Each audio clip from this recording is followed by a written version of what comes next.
Hi, Andrea from Teacher Perfect. Today, the consonants. The consonants are at the bottom half of the IPA, and these are the sounds that we make when we close our mouths or some part of our mouths. So, for example, n, we close our lips. N, we touch the top of our mouth with our tongue. Nya. Or f, we actually touch our teeth on our lips, fa, like that, or we very gently bite our tongue, or even where we just bend our tongue very, very carefully backwards, or l, where we actually touch the roof of our mouth with our tongue. So they're the consonants on their own. Listen, I'm going to read them out. P, b, t, d, ch, j, k, g, f, v, th, the, s, z, sh, j, m, n, ning, h, l, w, and ya. Now you'll notice that while most of these are Latin letters, there are a few invited guests, let's call them.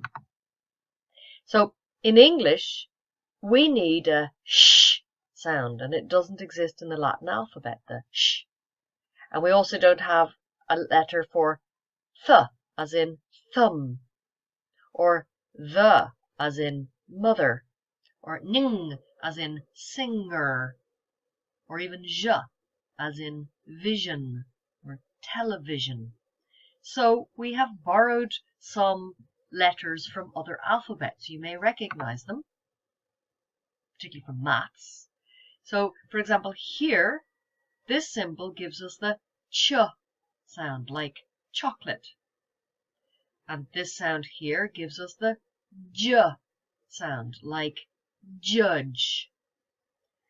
Here we have the Greek theta. Again, you might recognize that from mathematics. And that gives us the th sound. And beside it, we have another Greek letter, the delta, which gives us the sound. Over here, the sh sound. Here, the zh sound. And then finally here we have the ning sound. So we add these to make it easier to spell out the words that we use in English. There are also some missing letters you might have noticed. So for example, there is no C. We don't need it. We have a K and we have an S. There's no Q. We also don't need it. And there's no X. So we've just gotten rid of these from the IPA.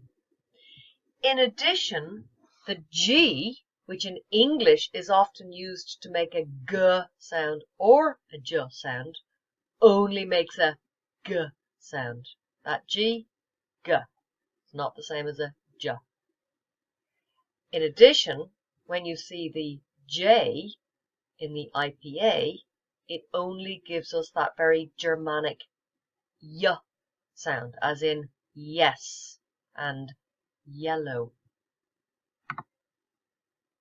The next important thing when you're looking at the consonants in English is to understand that some of them are unvoiced and some of them are voiced.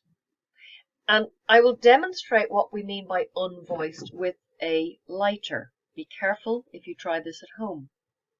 When you make an unvoiced sound, it releases air out.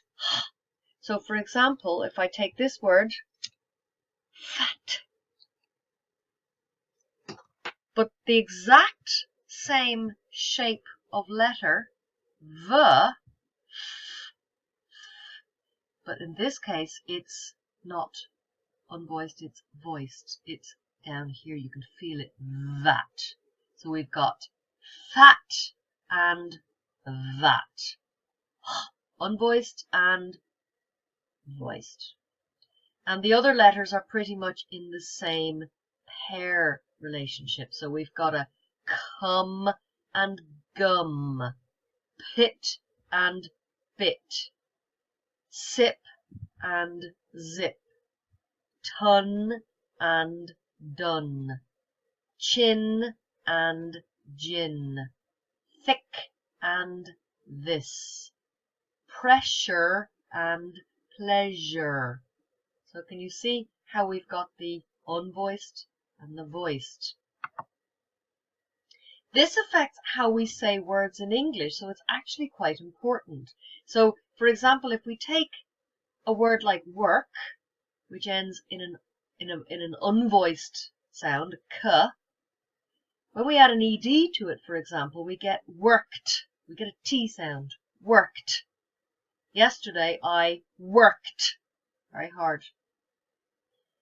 However, over here, if the word ends in a voiced sound like v, then you get a d sound. So, I arrived last week. It's a d sound. And the same thing happens when we add an s, which, as I'm sure you know, is very, very common in English. So, for example, third person s, he works. After an unvoiced, it's a s sound.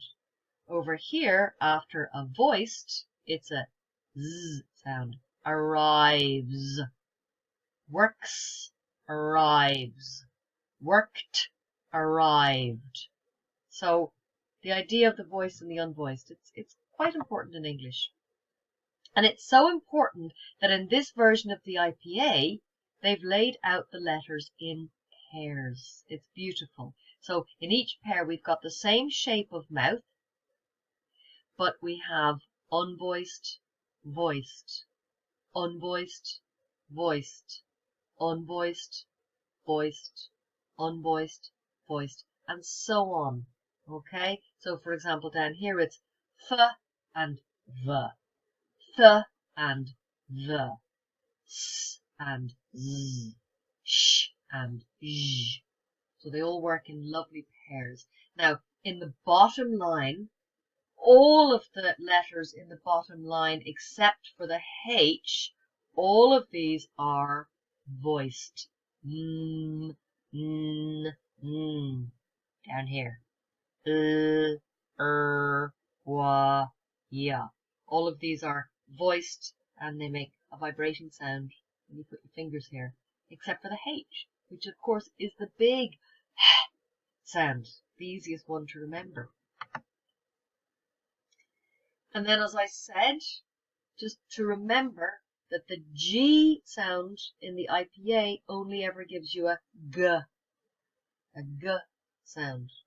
So if you want a J sound, you have to use this symbol here.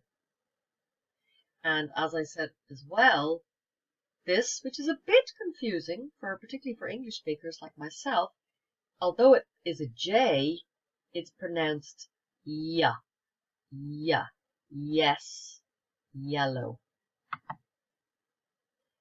And so that is a guide to all of the consonants. Okay, so I'm going to go through them again just one last time. So listen carefully and remember what I said about the voiced and the unvoiced as well. So we've got p, b, t, d, ch, j, k, g, f, v, th, the, s, z, sh, zh, m, n, h, l, r, w, ya.